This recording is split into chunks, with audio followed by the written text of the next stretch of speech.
Hey everybody, how's it going? I have a few minutes of hopefully just some quiet time. My daughters are napping, my older boys are getting a ride home and from school, and my little guys are at school right now. So I'm gonna try to update whoever wants to know on my life and kind of the journey that I'm on lately. And now here comes the boys. Okay, now I'm back. I'm picking up Ezra and Eli from the local school. So some of you may know that I was homeschooling for years and years and years. And my older two went to public school last year and really loved it and have been doing great.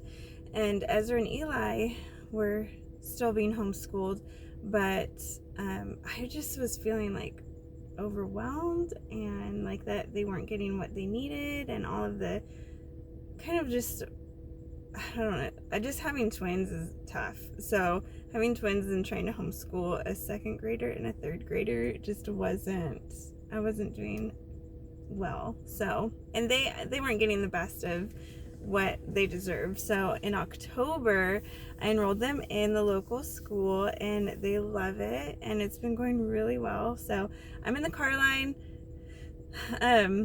They run it pretty smooth. So I'm just going to talk quickly and try to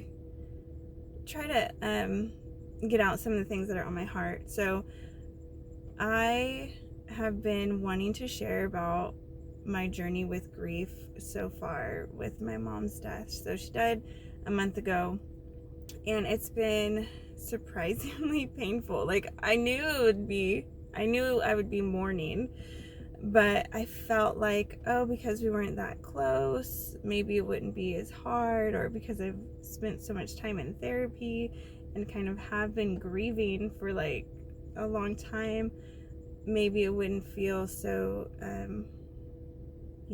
painful.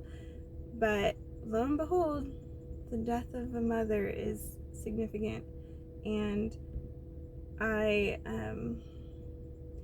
feel like really, first of all, I'm thankful for the years that I spent kind of like letting go of like my relationship with her, and like the expectations that I wanted. And when my girls were born, I went through this whole like mother-daughter epiphanies and like desires, and was able to talk with my mom, like saying, hey, was I a good daughter?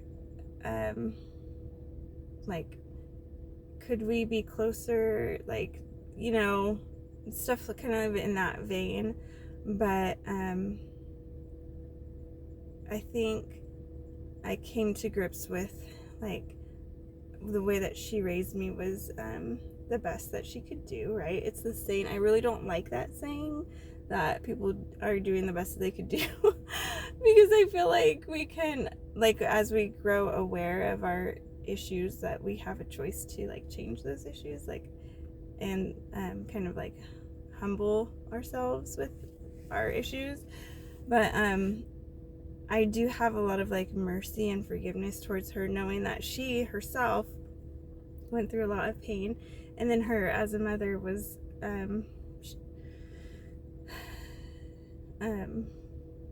she was like kind of coping with her own trauma and issues and stuff. And so for me as a mom, when my girls were born, I was like, I do not want to reciprocate like that. I don't want that cycle to continue. And so I was able to kind of like process a lot, and I had like a fantastic therapist who, I mean, oh my goodness, like basically I'm a different person now because of that. So being with her when she passed away, and like letting her know that I love her and that she loves me, and knowing like that she thought I was a good daughter, like I hear her voice telling me that, like that's super comforting.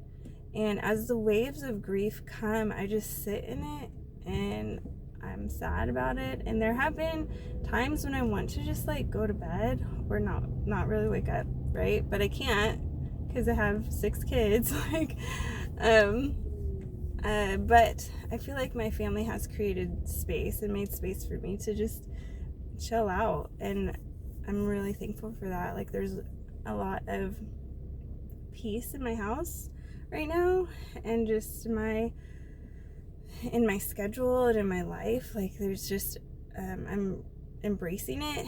And as far as like processing things, I've been writing a lot and journaling a lot. That's something that I've learned to do. I've always liked to write, but I began journaling as if no one would ever read it ever in history.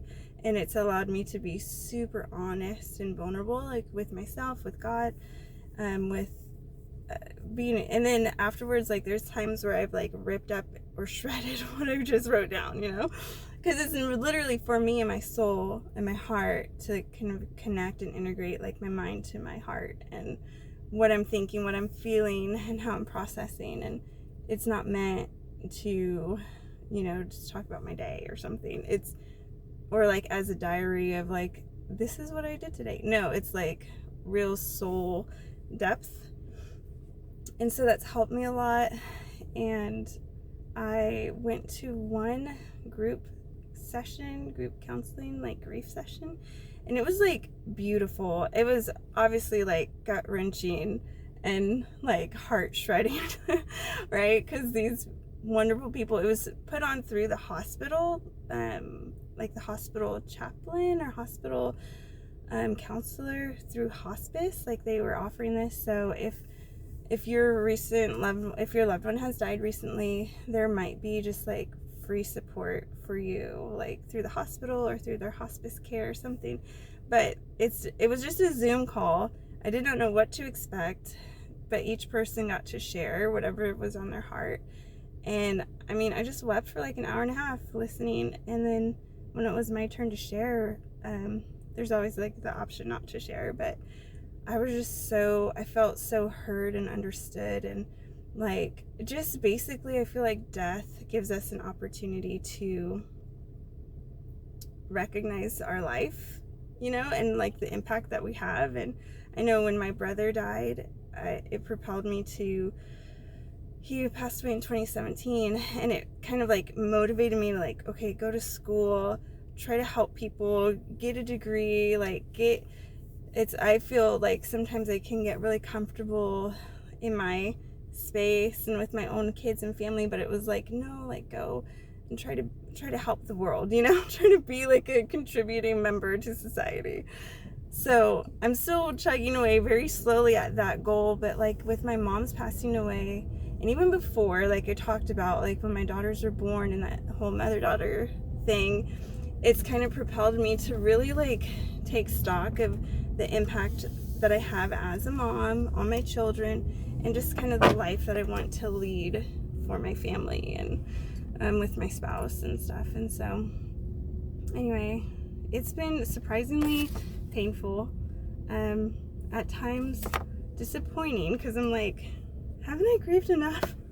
Like, can I just be done with this? But it's like, actually, I'm pretty sure that I will carry sorrow in my heart for the rest of my life. Like, and that's okay. Like, it creates a depth that, the world needs. So, and I mean, is life not all of the emotions? Like, isn't part of life to be able to feel deeply everything? So anyway, that's where I'm at.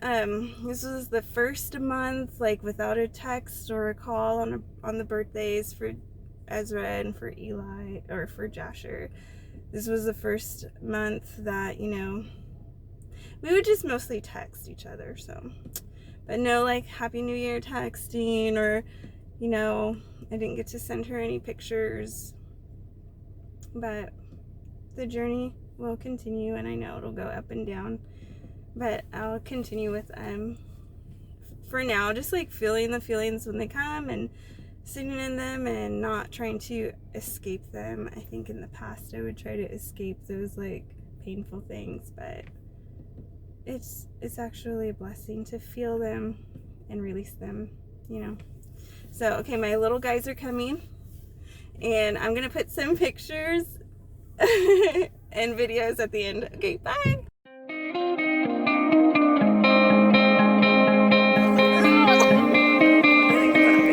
Oh no!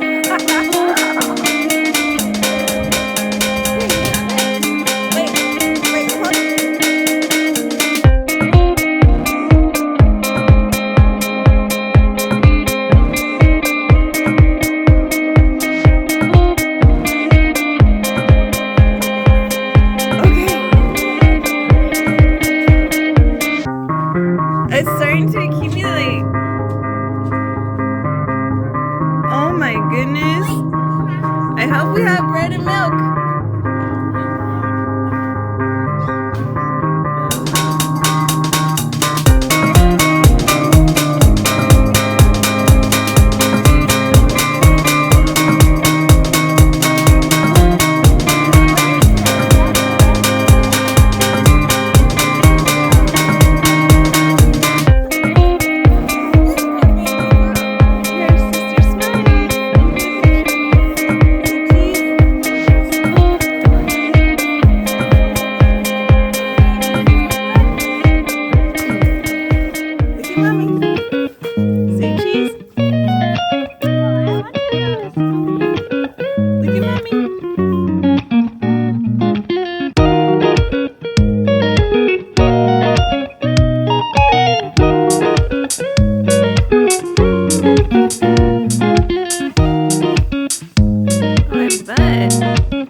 Oh, I'm trying.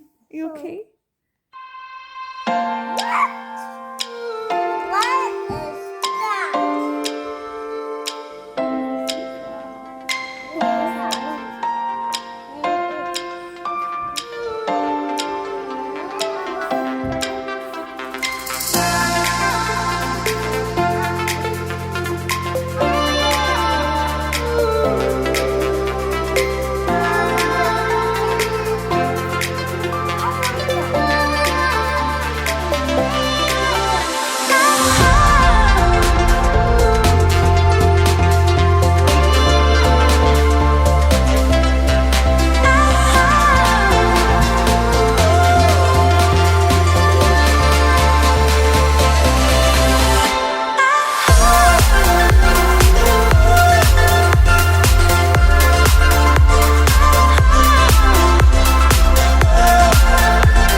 did it. Way to go.